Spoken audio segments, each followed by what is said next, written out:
technical difficulties, and in solidarity with my comrade from Madison, I will not be using a PowerPoint. Thanks guys for hanging in there all day. I know it's been a long one, but a really fruitful day of incredibly interesting research and discussions, and I'm happy to help close this out. My name is Peter Brogan. I'm doing a PhD in geography at York University, and what I want to present today is coming out of my dissertation research. It's a comparative study of urban restructuring, neoliberal education policy, and teacher unions' responses to those things. In Chicago, which everybody should be familiar with now, with the Great Chicago Teachers Union strike of 2012, making the rounds. There's a new book about it every other day. And New York, which is less talked about, but should be, because it's the most powerful teachers union in the United States.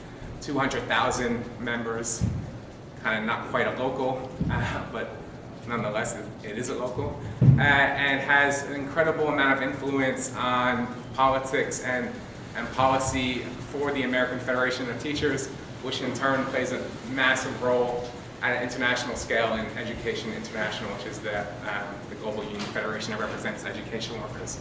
But today I want to kind of take a step back from some of the empirical work that I've done and really help us kind of conceptually reflect on the nature of teachers, their work, and teacher unions in particular. And in many respects, the title of my talk today is Dynamics of U.S. Teacher Unions, opening some challenges for a different kind of unionism. And by way of kind of, my research and my political interests are very much drawn by the moment and thinking through how we can develop new organizations, new trade unions, new political formations, help us push both against neoliberal capitalism and the policies that dominate our lives, but also beyond it. But in order to do that, I think we need to take a step back and really look through both the history of these movements, the history of teachers, history of unions, and how people are conceptually understanding what teachers do. So in part, I want to make two seemingly kind of contradictory arguments today. And one is that teachers and the work that they do in the public education system, especially in K through 12, is incredibly unique, special, and any kind of revitalization of the labor movement for teachers and teacher unions has to account for that. On the other hand, teachers and their unions are facing the same dilemmas, problems, limitations, contradictions that our union movement is in US and Canada in particular. And related to that, how people have conceptualized teachers and unions runs in parallel in many respects. So, some critical ways of thinking about unions are that they are just merely managing the discontent of workers. They become these bureaucracies integrated into capitalist political economy and are just serving to reproduce and stabilize capitalist dynamics of crisis. On the other hand, or on a similar note, like teachers are servants of the state, to quote my new friend who gave a presentation on that in the last session, and are basically just doing the bidding as disciplinarians of capitalist state institutions, what Althusser conceptualized as ideological state apparatus. So it doesn't really matter what teachers actually do in schools, in the classrooms when the doors close. They're always going to be reproducing, socializing, and just serving not just the state, but capitalist social relations, right? And that's pretty much what they do.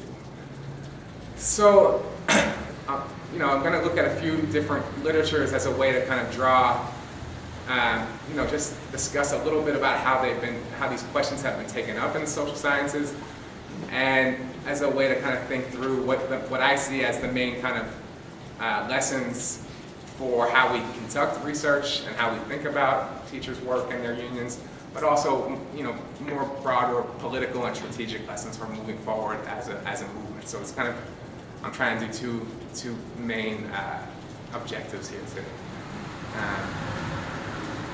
The questions framing some of this research is coming out of my chapters that are theorizing and looking at the lit, but it's how have teachers and their organizations, associations, and unions been theorized and investigated by social science scholarship. What does the existing literature say, and what does it tell us about the possibilities for teachers and unions to actually be agents of resistance and transformation? What's useful and problematic about this stuff? And then what are the most essential lessons, again, for us today? Before getting into that a little bit, I just have to say, like, any discussion of teacher unions has to begin with what Mary Compton and Lois Weiner have framed as the global assault on public education, teachers, and their unions, right? And that global assault is being led by a range of political and economic organizations across the board. It's most advanced in terms of the corporate assault or the neoliberalization of public education. It's been most advanced within the US, at least in terms of the global north, advanced capitalist countries. But it's coming to Canada, right? So you guys are not immune, and I want to really emphasize that, because too often people from my part of the world, down south, come up to Canada and paint a really rosy comparative picture of what you guys are doing here. So things are not quite as bad here yet. So put a pin in that. I'm not going to do a big grand analysis of neoliberalism in education, but I wanted to say a couple things that I think gets often neglected. And one is that what's driving it, by and large, is it's an ideological commitment to destroying public universal institutions, for sure. It's about expanding capitalist accumulation into areas that were previously protected and not kind of governed by the commodity form and logic. But it's also, part of that project is really, I don't know if it was an earlier presentation here or elsewhere, somebody said the restructuring of the economy, offshoring, that hasn't really directly affected this attack on teachers, but I would say it has, actually, right? Because, and Lois Weiner is really good on this, when the bulk of the jobs that have been created over the past 20, 30 years in the US and Canada are low-wage, precarious employment, right, that you really don't need beyond the grade 8 education to do, let's be honest, and this is the OECD, has a couple different reports, that's the World Bank basically spelling this out. You do not need a professional teaching force to teach these kids to be the next kind of wave of low-wage workers. You just don't. So that's one of the reasons they're under attack, teachers, and the biggest obstacle to these reforms generally are teacher unions, so you have to undermine union power. So undermining union power is fundamental to the neoliberal assault. Restructuring work, intensifying work, introducing concepts of lean production, pushing more administrative work and disciplinary work onto teachers at the same time as you create scripted curriculums where people can't diverge from what's given to them. And again, that's because they don't want that policy wonks and politicians and social forces pushing these neoliberal policies do not want a professional teaching force to do the work. They want a high turnover, flexible, low educated themselves, young force to come in and teach 1 to 3 years in most of the public system that remains public. So that's kind of the context. That's, restructuring the work of teachers is fundamental, right? And so conceptually, and the politics of that begins from, not conceptually, sorry, the politics, the political rationale of the attack always begins from the premise that there is a massive crisis in urban education in America in particular. This crisis has been created by bad teachers and the unions that protect them, so we need to destroy the unions in order to implement reforms. All right, so the teacher unions are standing in the way of reforms, and we need to do something about that. How that's been responded to, we need to investigate. Some teacher unions have taken a position of, there was a network called TURN, of teacher unions for reform network that advocated a lot of these kind of neoliberal and kind of got on board with restructuring based on evaluation of teachers tied to standardized testing, for instance. So those are kind of the big forces pushing forward the reforms that I think we need to keep in mind. And again, there's reams of books, mostly by journalists and conservatives, that have painted the unions as having way too much political power. In the case of the National Education Association, which is the largest union, which is a union now, not just a professional association, they painted them as being commie, feminist, promoters of multicultural, which is viewed as evil on the political right in America. Really just kind of this crazy left-wing organization of revolutionaries bent on destroying the American foundation of life, on the one end. And there's been lots of books on that. And then there's more mild versions that are just attacking the unions for being, standing in the way of reform to help the kids, right?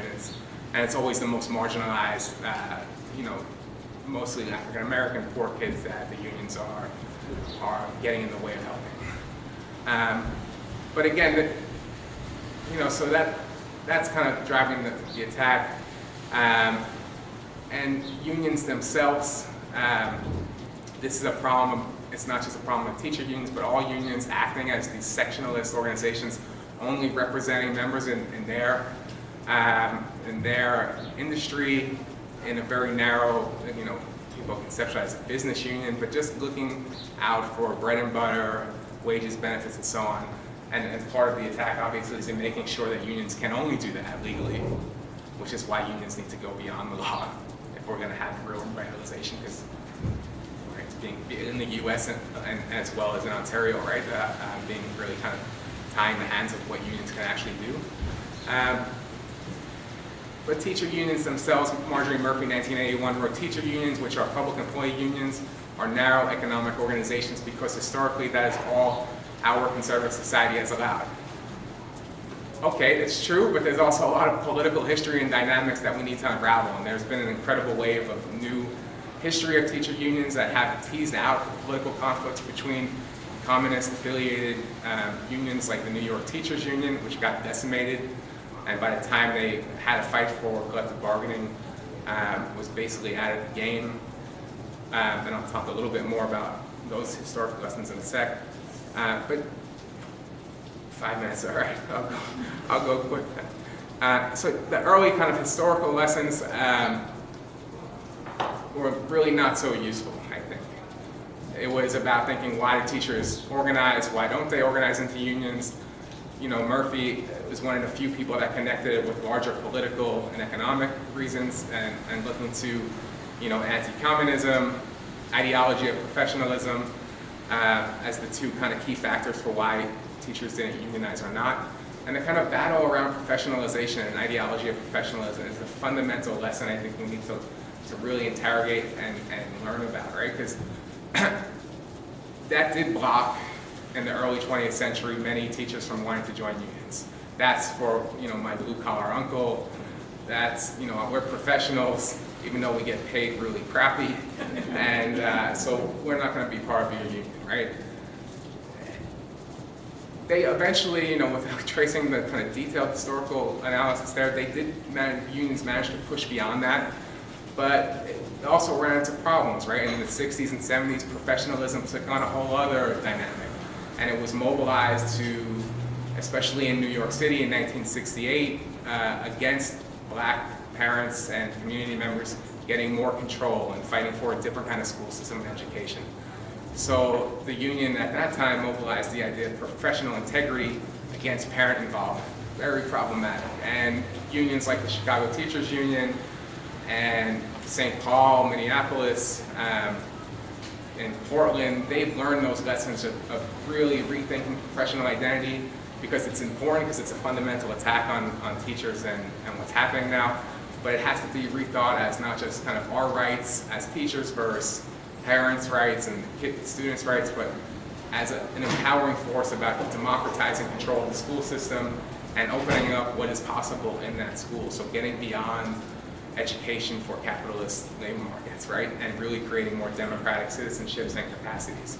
And again, as Eleni said, that's kind of what, at its best, unions can do. They can be those spaces not just,